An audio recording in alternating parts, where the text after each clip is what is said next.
Amen. Bonsoir à chacun et à chacune.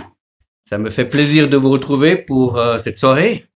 Nous sommes heureux d'être dans une église de maison. Nous sommes heureux d'être chez soi avec plusieurs personnes que vous ne voyez pas, mais qui sont là, on peut les entendre. Amen. Et j'avais à cœur de partager la première pensée prophétique que j'ai sur le cœur. Pendant la louange, j'ai vu le soleil, et après il y avait un nuage qui venait, un nuage noir, et on pouvait plus voir le soleil. Et après, il y avait de nouveau le soleil, puis après il y avait la pluie, puis après de nouveau le soleil. C'était une vision du ciel, du premier ciel, voilà. Et la pensée prophétique, c'est que beaucoup de chrétiens, d'enfants de Dieu, ils sont des chrétiens soleil. C'est-à-dire des chrétiens que quand il fait beau, eh ben ils croient. C'est-à-dire que quand dans leur vie tout va bien parce que Dieu les bénit ou parce qu'ils sont dans une période, une ouverture spirituelle, eh ben ces gens-là croient. Mais dès qu'il y a des nuages, eh ben ces personnes ne sont plus aussi ferventes qu'avant, ne sont plus engagées envers Dieu. Il y a comme si on dit mais Dieu m'aime plus, Dieu me bénit plus, Dieu n'est plus avec moi. Et l'Esprit de Dieu dit non, c'est faux. Je suis autant avec toi quand tu es dans la victoire que dans la défaite. Je suis autant avec toi quand tu réussis les choses que quand tu les rates. Je suis autant avec toi que quand tu fais du bien ou quelqu'un te fait du mal. Je serai partout avec toi. Mes yeux sont sur toi. Je ne t'abandonnerai pas. Je vois chacun de mes enfants, chacun et chacune de mes filles, et je leur dis que je les aime. Et parce que vous regardez trop avec vos yeux physiques, la situation que vous vivez est une situation spirituelle. Le Seigneur dit, regarde plus avec ton cœur qu'avec tes yeux. Ne te laisse pas influencer par les médias. Recherche ma parole. Regarde avec ton cœur et tu comprendras au-delà des circonstances ce que l'Esprit fait dans chacun des cœurs qui me connaît comme les cœurs qui me connaissent pas encore. Le Seigneur dit, je n'ai pas fini avec mon église. Je la garde, l'église de francophonie, l'église d'Occident. Je ne l'ai pas abandonnée. Il y a des promesses de rêver qui sont là, mais pour l'instant, c'est un tri. Pour l'instant, c'est un temps de préparation de cœur, c'est un temps de positionnement, c'est un temps de renoncement, c'est un temps de repentance, c'est un temps d'adoration, c'est un temps où tu approfondis ta relation avec moi, car je t'aime et je vais encore te donner des révélations, je vais encore te donner des paroles d'amour, mais pour cela, il faut que tu fasses silence de ma présence. Trop de mes enfants viennent dans ma présence pour demander des choses avec une liste à commission, mais moi je dis Seigneur, j'aimerais parler. Parce que si tu reçois d'abord mes instructions, ce que tu as dans le cœur, que tu as eu le temps de prier ou pas prier, eh ben tu le recevras. Car je connais toutes choses avant que tu me parles. Je suis le Seigneur des Seigneurs, les rois des rois. Et le Seigneur dit, malgré les circonstances, Satan reste vaincu. Et il n'a une autorité limitée. Je reviens bientôt. Prépare ton cœur, marche dans la sainteté, de l'adoration. Et tu auras toujours un ciel ouvert au-dessus de ta tête, te dit le Seigneur. Amen. Amen, Jésus. Alléluia. Gloire à Dieu. Voilà, le titre du message aujourd'hui, ce n'est pas comme je dis à quelqu'un ce matin, comment échapper à sa belle-mère, mais le titre du message d'aujourd'hui, c'est l'Église d'aujourd'hui. L'Église d'aujourd'hui, c'est le titre. Pourquoi l'Église d'aujourd'hui? Pourtant, elle a vécu hier et bien avant. Parce que je crois que chaque église, chaque génération a des défis. Amen. À l'époque de l'apôtre Paul, il n'y avait pas de problème de pollution ou de coronavirus, mais il avait des problèmes d'agression et il était aussi sous emprise romaine. Donc chacun avait des difficultés et des problèmes. Et chaque église, chaque génération est là pour relever le défi de pouvoir marcher et être une lumière. Amen. Une lumière dans les ténèbres. On va pas vers le meilleur, donc pas tout de suite. Avant, il y a des passages plus difficiles pour la francophonie. Il y a Sidi Jacob, il y a quelques années en arrière, est venu en Suisse. Il avait vu en Suisse qu'il y aurait même des émeutes. Amen. Et après, il y aurait un temps accalmie et puis des découvertes dans le monde scientifique et dans le monde financier. Voilà ce qui avait été dit. En résumé, c'était une pensée prophétique de Sidi Jacob, une femme de Dieu que j'apprécie beaucoup. Voilà. Non, ce n'est pas très bonne terre, c'est ma femme qui met les lumières en place. Hein. N'ayez pas peur, ça bouge un peu. Voilà, alléluia. Gloire à Dieu. Non, elle n'est pas prosternée devant moi, elle pousse la lampe. Hein. C'est pas grave. Voilà, je dis cela. Voilà. Donc, le titre du message d'aujourd'hui, c'est l'Église aujourd'hui. Je vous invite dans le livre des Révélations, le livre de l'Apocalypse, au chapitre 3, Apocalypse 3, les versets 10 et 11. Apocalypse 3, versets 10 à 11. Pour ceux qui ont la parole de Dieu sur n'importe quel support. Voilà. Moi, je lis de la version second 21. Parce que tu as gardé mon ordre de persévérer, je te garderai aussi à l'heure de la tentation qui va venir sur le monde entier pour mettre à l'épreuve les habitants de la terre. Verset 11, je viens bientôt, tiens ferme ce que tu as, afin que personne ne prenne ta couronne. Amen.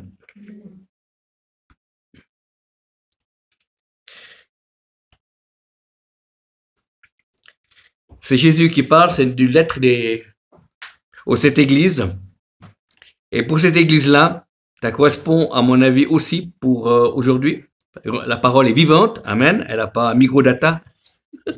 Elle est éternelle, amen. Le ciel et la terre passeront, mais paroles resteront, a dit Jésus. Parce que tu as gardé mon ordre, ma parole. Et nous devons garder la parole de Dieu sous toutes ses formes.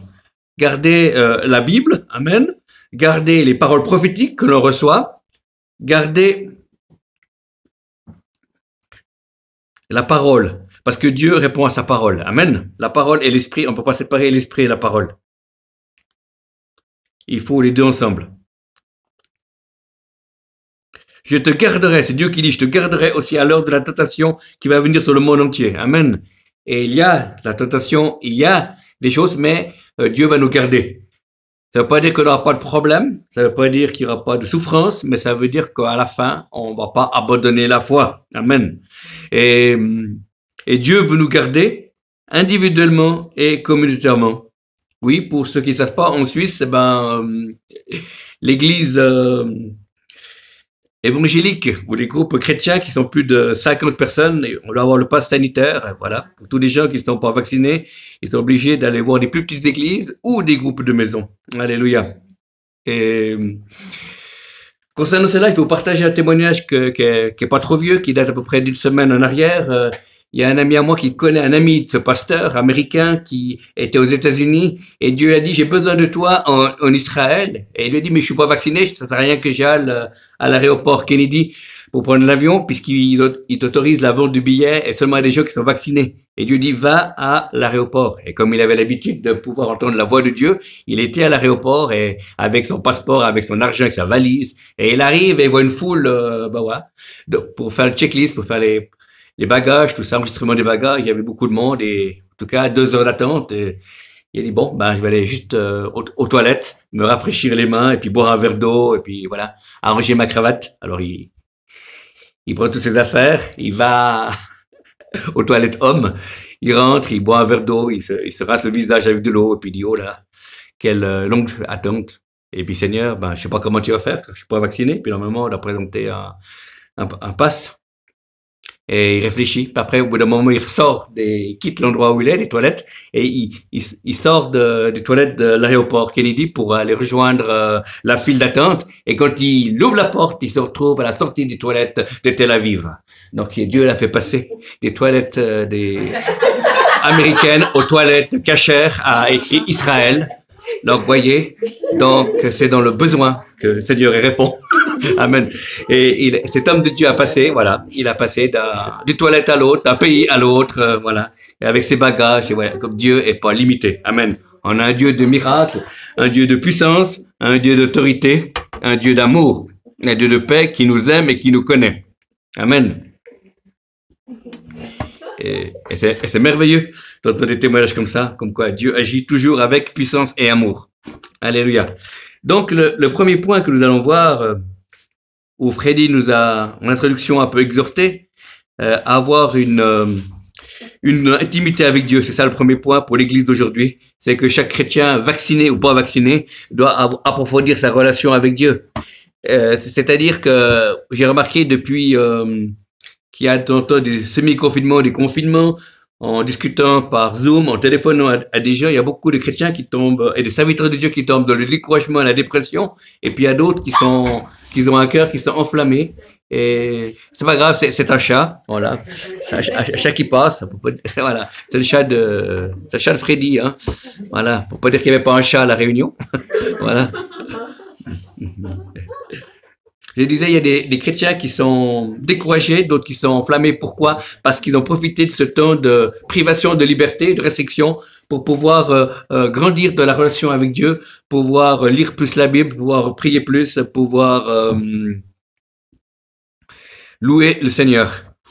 Et, euh, et ça a cassé les chrétiens qui s'appuyaient sur leur pasteur ou sur leur ancien d'église pour pouvoir avoir la relation avec Dieu. Amen. On a tous accès auprès du Père. Amen. Le voile a été déchiré. On a tous accès auprès du Père. On est tous enfants et filles de Dieu. On a tous la joie de pouvoir rentrer dans la présence de Dieu. Amen. Et nous, on doit simplement le vouloir. Dans l'épître de Jacques, Jacques a dit, non, pas le jeu, Jacques a dit, hein, l'épître de Jacques, Jacques dit, approchez-vous de Dieu et il s'approchera de vous. Amen. Approchez-vous de Dieu, c'est qu'on doit vouloir, on doit avancer. Amen. Et lui, il fera tous les autres pas, puisqu'il vient notre compte. Si on le cherche de tout notre cœur, il se laissera trouver. Amen. Alléluia. Et on ne revient jamais avide avec le Seigneur. On est riche de sa présence, riche de son amour, riche de sa paix. Et c'est pour ça qu'on a développé une relation avec Dieu. Et dans les moments où nous vivons de plus en plus ténébreux, nous devons apprendre à écouter la voix de Dieu, qui est une des clés de la réussite ou de la non-réussite. Quand on prend l'histoire de Job, c'est intéressant de voir que Job, quand tout allait bien, c'était un homme qui était béni, qui avait 10 enfants, qui avait beaucoup de chameaux, qui avait beaucoup de dromadaires. Il prenait du temps pour développer sa relation avec Dieu. Et le jour où il a tout perdu, parce que Dieu a permis que le diable tue tous ses chameaux, ses troupeaux, et attaque même de sa santé, il lui restait plus qu'une chose. C'était sa relation avec Dieu. Et parce qu'il avait appris à entendre la voix de Dieu, ben, il a pu garder la foi, il a pu parler avec Dieu. Et nous, des fois, nous ne soignons pas notre relation avec Dieu. Et quand il y a des difficultés, on essaie à tout prix, Dieu parle-moi, et puis on n'est pas habitué à entendre la voix de Dieu. Et il faut s'exercer. Pour des choses secondaires, et au jour où c'est difficile, eh ben, on sera exercé de pouvoir écouter la voix de Dieu. C'est pas facile, je le reconnais. C'est un travail de persévérance, de longue haleine, mais c'est individuel. Je peux pas faire cela à votre place. C'est chacun de ses enfants. On a tous le Saint-Esprit. On a tous accès à la présence de Dieu. On a tous accès à la parole de Dieu. Et on doit apprendre à écouter la voix de Dieu. Comment on fait pour écouter la voix de Dieu? Ben, j'invite toutes les autres personnes sur ma chaîne YouTube. Il y a justement une ou deux vidéos où il y a justement comment entendre la voix de Dieu.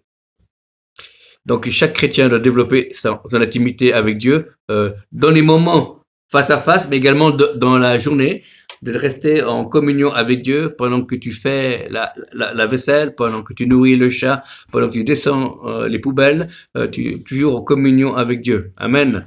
Car Dieu ne part pas une fois que tu arrêtes de prier. Hein. Dieu est toujours là. Amen. Il est avec nous. Il sera toujours là après nous, s'il n'est pas revenu. On doit garder une relation avec Dieu par la parole, par les pensées, par la louange, l'adoration, individuelle et communautaire. Pour le chrétien individuel, c'est ça, l'intimité, grandir de l'intimité. On n'est jamais trop proche de Dieu. Si quelqu'un est trop proche de Dieu, il m'explique comment il fait et qu'il m'apprenne. Amen. On n'est jamais trop proche de Dieu. Alléluia. Et Dieu est plus près que l'on le croit, de chacun de nous. Ça, c'est le premier point pour l'Église d'aujourd'hui. Deuxième point, pour les assemblées. Le but des assemblées, c'est quoi? C'est de pouvoir garder la foi et faire grandir les autres de la foi. Amen. Et il y a, quand on se réunit à 2 ou 3, la Bible dit, là où 2 ou 3 se rassemblés, Jésus est au milieu de nous, c'est qu'il y a une foi. Il y a une foi individuelle et une foi communautaire, qu'on soit dans un groupe de maison ou une église évangélique quelconque, qu'on ait un grand nombre de personnes ou un petit nombre de personnes. Ce qui compte, la Bible dit, n'abandonnez pas votre assemblée comme c'est la coutume de quelques-uns. Amen. Parce que un chrétien tout seul est un chrétien qui est cuit. C'est qu'à le dire. Exactement. C'est qu'un homme de Dieu donnait cette cette image que les chrétiens, c'est comme un feu avec des bûches, et si on prend une bûche et on la met à l'extérieur du feu, il va brûler un court moment, et puis après la bûche va s'éteindre, tandis que si les bûches restent ensemble, si une s'éteigne, l'autre peut allumer le feu. Amen. Non, c'est pas la chanson de Johnny Hallyday, allumer le feu, mais il faut allumer le feu spirituel, le feu de l'onction, le feu de la révélation, le feu de la prière, le feu de l'intimité, le feu qui amène, qui ouvre le ciel. Et on a besoin de ça des uns et des autres. Amen. Certains disent, il faut que des groupes de prière, d'autres il faut que des églises. Les deux ont raison. Mais l'un ne remplace pas l'autre. L'onction communautaire ne remplace pas l'onction de petits groupes. Il faut l'onction de Dieu dans les grandes assemblées et les petites assemblées. Donc il faut garder la foi au travers des réunions Zoom. Amen. La technique. Ceux qui aiment pas la technique, eh ben, c'est un moyen par lequel Dieu nous permet de garder la foi. Avec la pandémie, il y a eu beaucoup de personnes qui ont fait des réunions par Zoom, qui ont gardé la foi, des chrétiens qui ont été isolés, qui ne pouvaient pas se déplacer, puisqu'il y avait encore des nombres de kilomètres qu'ils devaient respecter dans certains pays, en Suisse, en Belgique, en France, et on a pu faire des Zooms avec plusieurs personnes, et on a vu qu'on prie les uns pour les autres, ben, ils ont été gardés dans leur foi. Amen. Amen. Et puis, on a même prié pour les personnes, pour la guérison. Et il y a une ou deux personnes qui ont été guéries au travers de Dieu, par Zoom. Amen. Dieu guérit en direct au travers de la technique. Amen. Car rien n'est impossible à notre Dieu. Amen. J'ai moi-même été guéri physiquement au travers d'un séminaire sur Internet. À la fin, un orateur a dit, je prie pour tous les malades. Et moi, j'étais malade ce jour-là. J'avais pris froid. Et puis la personne a dit, recevez la guérison. Et puis j'ai cru que cet homme avait prié pour moi. Et puis, c'est ce qui s'est passé. Dieu m'a guéri. Amen. Voilà. Il n'aurait pas eu besoin de passer par Internet. Il aurait passé directement. Mais non. Mais il a voulu faire comme ça. Amen. Mais Dieu répond à la foi. Amen. Avec ou sans technique. Dieu qui agit. On ne peut pas arrêter Dieu. Donc, l'Église doit être comme le coronavirus, il doit muter. Muter. Vous devez survivre. Ah oui, oui. Il faut avoir différents cordes à son arc. Il faut avoir une solidarité. Il faut avoir de l'amour les uns pour les autres. Il faut qu'aucun se perde. Il faut rechercher les gens. Amen. Il faut être ensemble. Il faut continuer à garder une foi vivante. Une foi, c'est bien sûr, c'est croire, bien sûr, mais également la foi pratique. Amen. La foi avec ce que l'on entend, ce que ça vient de la parole de Dieu. Mais il faut prier. On prie pour les autres, on se détourne de soi-même. En aidant les autres, on se détourne de soi-même. Et puis, comme on s'occupe des autres, les autres s'occupent de nous. Amen. C'est des vases communicants. Amen. Dieu veut faire de nous des vases, pas des cruches. Hein. des vases d'honneur par lesquels il peut déverser sa présence et son amour. Donc, pour les enfants de Dieu, l'importance de se rassembler. Et même dans les petits groupes, on peut aussi faire la Sainte Seine. Amen. On a même fait la Sainte Seine une ou deux fois par Zoom. C'est-à-dire qu'on avait chacun du pain et du vin chez soi. Et on a prié. Et bien, il y avait autant la présence de Dieu que quand je suis à l'église avec mon frère ou ma sœur. Amen. Parce que Dieu regarde au cœur. Et la Sainte Seine, c'est pas un acte magique, mais c'est un acte spirituel par lequel Dieu est présent. Amen. On fait ça en mémoire de lui. Mais également, Dieu peut guérir pendant la Sainte Seine. Alléluia. Je ne sais pas si je l'avais dit, mais il y avait un ami à moi qui est prophète en Afrique. Il était dans une convention chrétienne en Afrique et quelqu'un a empoisonné son verre. Et quand il a bu, il était prédicateur, il a bu le gobelet d'eau. Et ben, quelqu'un avait empoisonné son verre. Il a commencé à plus pouvoir respirer. Il a commencé à mourir et aussitôt Dieu lui a donné une révélation. Ben, c'était le moment, hein, sinon il allait mourir. Et Dieu a dit faites la Sainte Seine. Et il a appelé tous les orateurs pour faire la Sainte Seine, sinon je vais mourir. Et puis ils ont fait la Sainte Seine. Et puis il a dit quand il a pris le pain et le vin, il a senti le poison qui était mis dans le verre aspirer comme une éponge qui sortait de son corps. Amen, alléluia. Et il a été guéri. Amen. Amen. Donc la Sainte Seine n'est pas un acte magique. Et là, il a fait sur une révélation et ça lui a sauvé la vie. Et je suis heureux de voir que Dieu agit avec puissance dans quelque chose que nous on prend des fois banalement, accidentellement ou de manière pas sérieuse. Voilà. Et la Sainte Seine, c'est quelque chose de sérieux. C'est quelque chose que on a fait cela de manière religieuse, mais en réalité, la Sainte Seine, c'est quelque chose où Dieu est présent. Et il y a un respect à avoir, une crainte de Dieu, un respect à avoir de Dieu. Et Dieu est là. Amen. En parenthèse, la crainte de Dieu a disparu des églises comme dans les groupes de prière. Et il faut retrouver la crainte de Dieu, car la crainte de Dieu est le commencement de la sagesse. Dieu n'est pas ton petit copain. Amen. Il est ton Seigneur et ton Dieu. Il a droit de vie et de mort. C'est chacun d'entre nous. Donc, il ne faut pas abandonner les assemblées. Il faut continuer à faire des conventions quand on peut aller. Aussi des conventions en ligne. Il y a des écoles bibliques qui se font en ligne aussi pour garder la foi, c'est bien, c'est super. Il y a des moyens techniques qui sont extraordinaires. D'habitude, je donnais mon témoignage 1 ou 2 fois par année, et puis depuis que je l'ai mis sur Internet, il y a actuellement plus de 700 personnes qui ont entendu ce témoignage. Pas parce que c'est le mien, mais parce que c'est Dieu qui m'a sauvé, et il utilise cela, et je suis heureux de pouvoir que d'autres personnes, chrétiennes et non chrétiennes, on peut entendre ce témoignage à la gloire de Dieu, où Dieu m'a sauvé. Alléluia. Donc on a vu, pour le chrétien individuel, c'est travailler l'intimité, pour les assemblées et les églises, c'est garder et grandir de la foi. Et maintenant, on va attaquer le troisième point. Pour l'église d'aujourd'hui, le troisième point, c'est pour les ministres de Dieu. Amen. Pour si tu es pasteur, si tu es ancien, si tu es évangéliste, apôtre, prophète ou enseignant. Voilà. En me mettant devant Dieu pour préparer ce message de ce soir, c'était vraiment Dieu demande à être fidèle dans le service. C'est pas parce que ton service prend une forme différente qu'avant, je me souviens, on allait dans les grandes conventions, on allait voir les serviteurs de Dieu. Mais maintenant, je crois que c'est les serviteurs de Dieu qui vont se déplacer dans les petits groupes et dans les églises plus petites. Amen. C'est le chemin inverse. Et c'est ce que je le fais déjà. Et c'est bon. Et c'est bien. Et je crois qu'il faut apprendre aussi à certains serviteurs de Dieu, l'humilité. Parce qu'il y a des gens qui disent, moi, à moins de 300 personnes, je me déplace pas. Je crois que ces gens-là, ils devraient comprendre qu'on est là au service des gens, mais pas pour chercher la gloire. Amen. La gloire personnelle, mais nous voulons que la gloire de Dieu. Amen. Nous voulons que Dieu soit vu et pas nous. Nous voulons que la gloire vienne à Dieu et nous devons servir avec intérêt. Et c'est intéressant que au début de cette année, il y a un prophète qui est venu vers moi par Zoom dans une réunion et il m'a dit, Martin, Dieu va te donner ton héritage prophétique parce que tu as été fidèle. Avec les années, amen. Des fois, on m'appelait, j'allais dans des groupes de prière de 5-10 personnes et j'ai continué à apporter ce que je pouvais, à apporter quelques paroles prophétiques. Et là, Dieu est en train d'élargir l'espace de ma tente. Alléluia.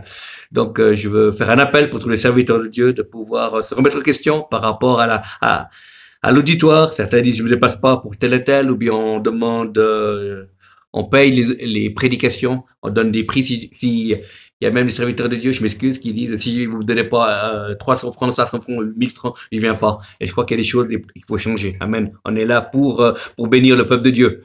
Alléluia. J'étais dans une grande église ils m'ont pas donné d'offrande, mais c'est pas grave. Moi, j'ai apporté la parole de Dieu. J'ai prié pour des gens et des gens qui ont reçu des paroles prophétiques. Parce qu'on va pas pour l'argent. On n'est pas des mercenaires. On a reçu gratuitement, on donne gratuitement. Amen. On doit persévérer, nous, en tant que femmes de Dieu. On est là pour servir. Et je crois que certains ont abandonné le premier amour et ils servent leur propre ministère. Et moi, je veux servir Dieu qui m'a donné un ministère. Amen. Et une onction. L'onction n'est pas pour nous, pour faire un nom, mais l'onction est là pour servir, pour que Dieu soit glorifié, pour que les vies soient changées, pour que les enfants de Dieu puissent rentrer de leur appel, pour équiper les saints. Et je crois que nous, autant que je parle particulièrement au ministère prophétique et apostolique, on a mis les gens sur le Saint-Testament, parce que dans le Saint-Testament, on allait voir le prophète, ou le sacrificateur, on disait que Dieu parle seulement par eux. Et c'est que oui, certes, Dieu parle encore au travers des ministères d'apôtres et de prophètes, mais les gens peuvent être capables d'entendre la voix de Dieu directement. C'est pour ça qu'on doit attendre d'entendre la voix de Dieu. Amen. Mais nous, on est là pour apporter les paroles prophétiques, pour confirmer ce que les enfants de Dieu ont déjà reçu dans leur cœur. Amen. On est là pour apporter la vie. On est là pour équiper le peuple de Dieu. On est là pour pas pour diriger l'Église, mais on est là pour apporter le caractère de Jésus. On est là pour apporter l'envie au peuple de Dieu de vivre le surnaturel. On doit être des exemples de foi, d'amour, d'humilité et de sagesse. Et aussi partager aussi quand ça n'a pas marché, quand on a prié pour les gens et les gens n'ont pas été guéris. Savez-vous que je prie pour les gens et des gens ne sont pas guéris. Amen. Voilà. Et puis, mais parce qu'il y a des gens qui sont guéris, je continuerai à prier pour la guérison. Alléluia. Gloire à Dieu. On va de gloire en gloire. Et on doit apprendre l'humilité. On a appris des choses, on a exercé, mais maintenant je crois qu'un temps nouveau vient, un temps où, en tant que ministre de Dieu, on ne peut pas tout faire, on ne sait pas tout, on n'a pas toutes les questions, on est humain. On est avant tout des frères et des sœurs. Je suis désolé, on n'est pas des gens qui sont supérieurs à des autres, mais on a simplement une fonction différente. Moi, je suis avant tout votre frère et votre ami. avec mon humour qu'on aime ou qu'on n'aime pas. Mais voilà. Mais quand c'est le moment où je dois exercer ce que Dieu m'a donné, alors là, je prends l'autorité prophétique que Dieu m'a donnée. Et pour le temps du ministère, pour le temps de la prédication, de la mission que Dieu m'envoie, alors là, il y a une autorité prophétique, il y a une autorité qui me vient du Père et je suis différent de mes frères et sœurs. Et là, j'ai le droit d'avancer de la puissance de l'esprit, même si ça plaît pas aux gens parce qu'il y a une autorité qui est là. Mais après la réunion, peut demander à ceux qui sont là ou j'aime bien boire mon petit café et manger des cacahuètes. Voilà, je suis humain. Amen. Je redeviens l'homme normal. Amen. Car Dieu veut faire de nous des terrestres extra, pas des extraterrestres. Hein. Amen. Et nous, en tant que peuple de Dieu et serviteurs de Dieu, nous devons être là pour servir. Avant tout, servir d'exemple, là pour consoler. Vous savez, il y a des gens qui me téléphonent quand des fois des difficultés, je prie avec eux par téléphone et personne ne voit. Et j'aime aussi ça. Mais j'aime aussi être devant, pouvoir prêcher où tout le monde me voit. Parce que Dieu m'a appelé à ça. Amen. Mais il faut un équilibre dans tout. On est avant tout là pour servir et pour porter dans la prière. On est là pour pleurer avec celui qui pleure, pour réjouir avec ceux qui se réjouissent. Et des fois, quand les gens disent, mais pourquoi je suis pas guéri? Je n'ai pas de questions. Je n'ai pas de réponse. Mais je bénis la personne. De mon cœur, je suis attristé. Mais je continuerai le combat de la foi. Amen. Pour que l'Église soit préparée au retour de Jésus. Car Jésus revient bientôt. Amen. C'est pas un slogan publicitaire, mais Jésus revient réellement bientôt. Et les événements sont là. C'est pas encore la fin, comme certains le croient. C'est pas encore la fin, dit Enrico. Non, non. C'est le commencement des douleurs. Eh oui, exactement. Voilà. Donc c'est pas la fin du début, c'est le début de la fin. Amen. Mais Dieu est avec nous. Amen. Et ça va purifier l'Église. La foi, elle sera quelque chose de vraiment, les gens qui seront nés de nouveau vont pouvoir tenir le coup dans les situations difficiles, économiques, spirituelles qui viennent.